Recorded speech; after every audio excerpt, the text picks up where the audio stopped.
Hey, this is Notser, and today we're going to be taking a look at the Tier 6 Italian Destroyer Aviere.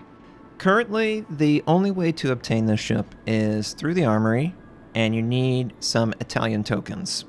It's early access.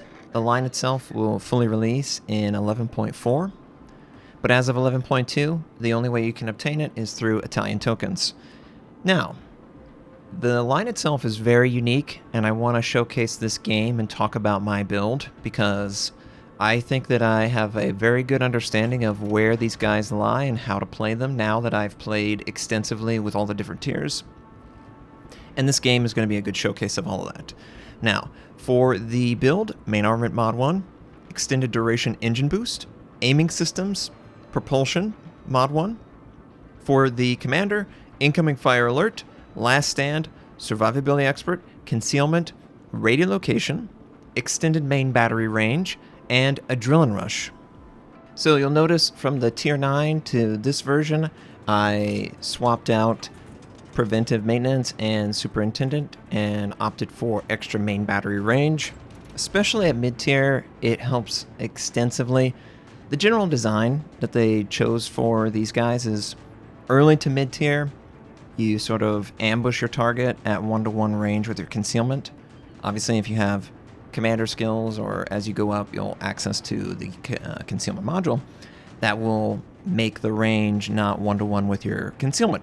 But early on, the idea was something like the Ragnar, where you would rush in with your 1-to-1 concealment, see a target, force him to sort of fire at you, and then have a friendly spot his act of firing, and you activate smoke and you hide yourself. Pretty much what I was hoping for from this little situation right here, where I was hoping that a friendly cruiser or battleship had direct line of sight on the enemy DD and would have kept him spotted. Didn't work out that way, and on top of it, we had an enemy aircraft carrier attack us, and I can tell you, the AA of every single Italian DD that I've played is awful. It's literally the worst matchup, and it's going to keep these guys from being too strong, I'd say, especially on servers where carriers are more prevalent. They really are just really bad at playing against the carrier. And, you know, mid-tier offers its own unique challenges because exhaust smoke, the natural defense against carrier, you just have a few charges of it. So in this situation, I sort of timed it where I was able to benefit from it, not only in attempting to capture, but also defending myself. So I decided, you know what, we're going to push this guy, we're going to use SAP. And we might actually take over his smoke. And because radiolocation and the direction, I sent torpedoes, but they missed, they're slow, so it is easy to dodge if you're ready for it. But we were able to quite easily burst this guy because he's just so close, hoping to get the kill. We do get the kill. We have Luigi Sansonetti installed to this right now for testing. Main armament gets extended range, which is nice. But we're going to try and retreat to the opposing enemy smoke. And I'm going to attempt to send torpedoes at maybe one of these enemy ships. And your engines get knocked out very frequently. I am still potentially considering dropping the extended duration speed boost buff for propulsion and steering protection because it is a big deal. But, you know, it worked out. We were able to capture the smoke, and I didn't like that the enemy aircraft carrier stuck around long enough that we were spotted, and I decided to activate my smoke. So we're already 2 charges down, and it's 5 minutes in the battle. But we did get good damage on the enemy battleship that we sent our torpedoes at, and we do have a nice broadside on the Otago. So this works really well whenever I have this opportunity, but notice the smoke, not too long. Certainly not as long as the high tier, and you don't have as many. So it's very difficult. You have to get all the value in the burstiness to take out targets, and then from there you will conceal by the only target that would be in range disappearing from spotting. That's what they expect the Italian DD to do, not necessarily activate smoke to deny line of sight while you finish off a target, although that, of course, is an option. So we were able to help with the Otago. We didn't get the kill, but we were able to help him, and my teammates pushed up just enough that we were able to capture this base, which is nice. And I'm trying to look around the map, considering my next options. But because we invested a little bit in the gun range commander skill, we're able to reach out a little bit more comfortably around islands and chip away at targets. Because we don't have a lot of smoke, especially at mid-tier, you can't really rely on smoke as a smoke firing play. This is not the Harugamo or the Kitakaze. You're not going to park in smoke and fire for 20 minutes. What you're going to do is you're going to use smoke to potentially gain territory and activate a defensive that will instantly stealth you. And if you really absolutely have to, you use it when you're out in the open and there's no other option. But that's not really something that you can do at this tier, admittedly. That's something that tiers 9 and 10 get to do. But the tiers 6, 5, 4, 7, all the other tiers, they have a very serious lack of exhaust smoke charges. So that type of play, or the rushdown YOLO Emilio, that's really only a tier 9 and a tier 10 strategy. You, of course, could use one of the exhaust smoke charges, but look at this game. I've already used 2 of the 3 that I was given. And there's still 13 minutes left in the match, and it's aircraft carrier. So, at this point, I'm thinking, man, I have had to invest way too much already. This doesn't feel as safe as I wished it felt. But we do have 3 bases to their 1. And I decided, instead of pushing forward towards the opponent and maybe relying only on my long range, because there won't be any islands for cover, how am I going to fire on them without taking direct fire? The long range, they're not spectacular. They don't hit often. They're really just a quantity over quality type of weapon. And it's definitely apparent down here. I wish I could say, oh yeah, these torpedoes are great, you're not going to miss not using your guns. You really need to be sort of hybridized with your damage output to really get the most out of the Italian DDs, and that does obviously make them a higher skill potentially to play. And also, you may have to have a high commander to play them effectively. So, all these different factors really make them a line that's ideal for players who have played the game extensively, but not necessarily a new player line experience. Unless, they really love SAP, or they really love the Italians, and they're willing to work through sort of the struggles that would, of course, be associated with that. Lack of commander skills, lack of, the ability to equip it the way it needs to be equipped, or just to play it the way it needs to be played, because it just requires a lot of game knowledge so that you can use your consumables effectively. So obviously exhaust smoke, short duration, fast recharge, which is nice. The emergency engine boost, however, has a very long cooldown. Almost impossible to use all of the speed charges before the end of the game, even if you use them on cooldown. They give a short burst, but it's not something that you could play at range extensively like the French DD, for example. There are similarities to the French DDs and the Italians, but there's so many differences that they're their own beast entirely.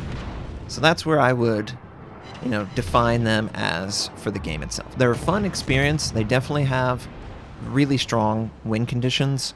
I have had a huge amount of success in just playing aggressive and capturing bases and moving players back because they're just afraid of the potential. Just as the Paulo Emilio, which most of you guys probably are familiar with, puts some fear when you see that smoke speed boost combo just coming out of the, the fog of war. You don't know what his intents are. He's going to come for you. Is he going to kill you? Is he going to torp you? There's a lot of unknowns. There's a lot of potential different plays that are open when you don't have exact information. And that's why exhaust smoke is so powerful. It's why, even at this tier, you don't get too much of it. And I think that's because Wargaming envisioned it as sort of the second consumable that you would invest in.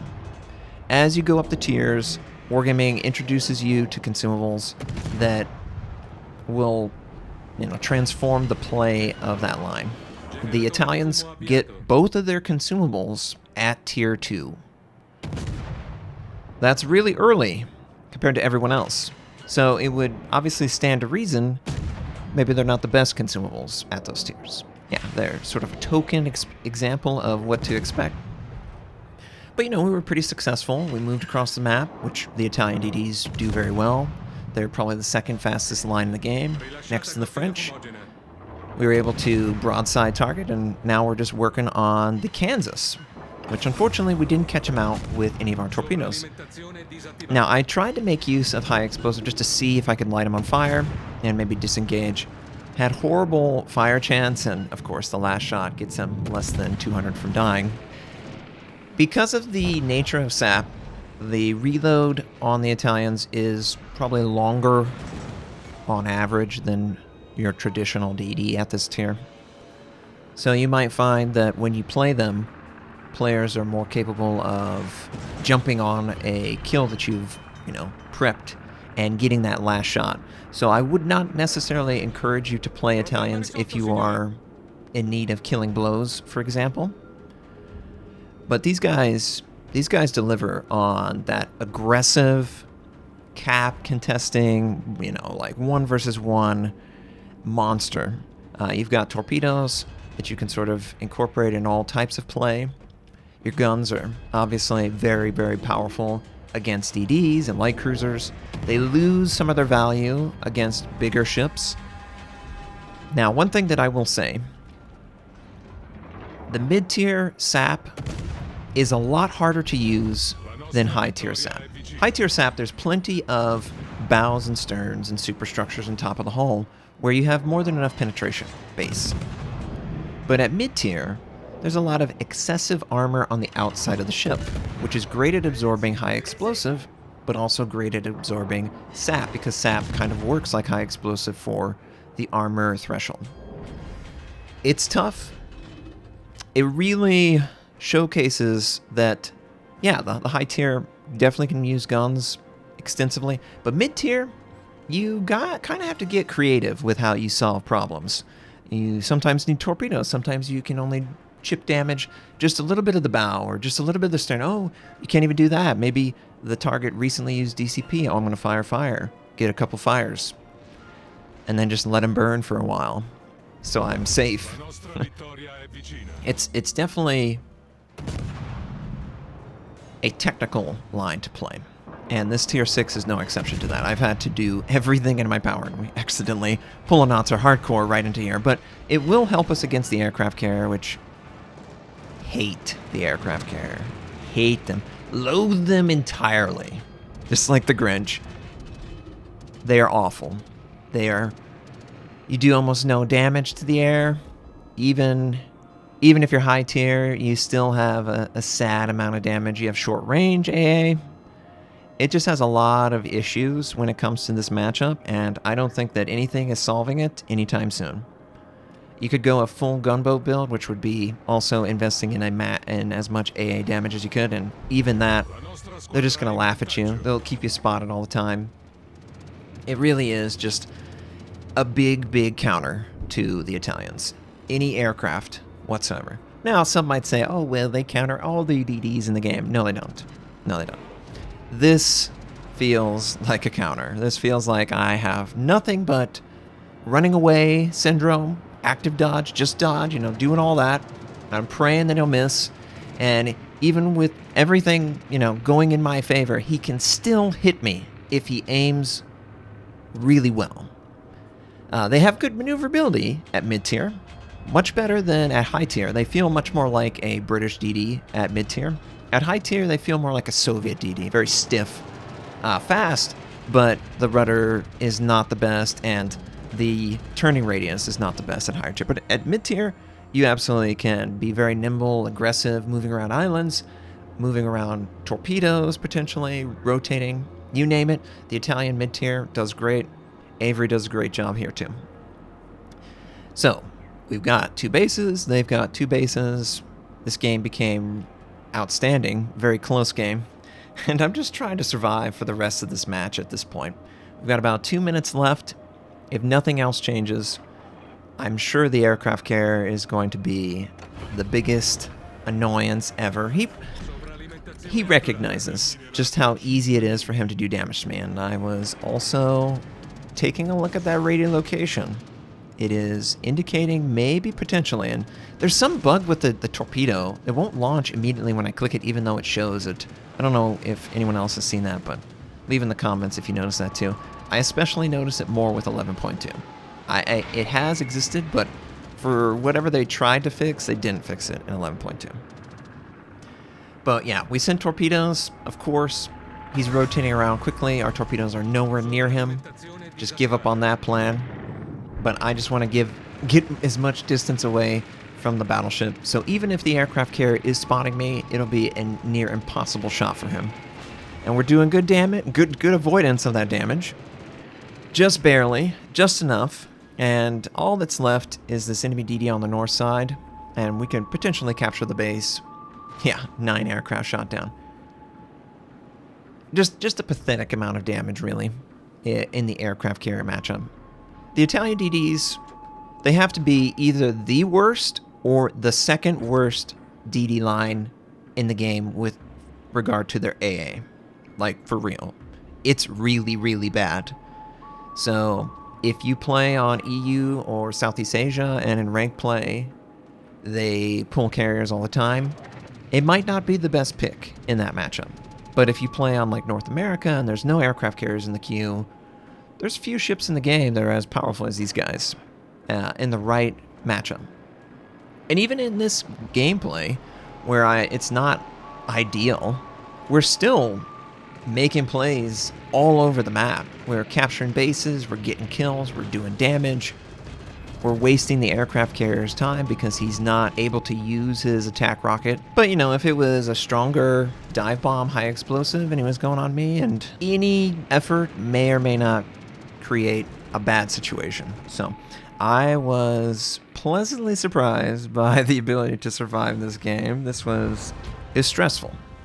Mid-tier is definitely stressful with the Italian DDs, but it's rewarding and it's fun and it's different, and look at how much we did for our team. Tier 6 in a Tier 8 match, 2,200 and some change base XP. If you enjoyed the video, please like it, subscribe to my channel. I stream at twitch.tv/Notser. Thank you and have a wonderful day.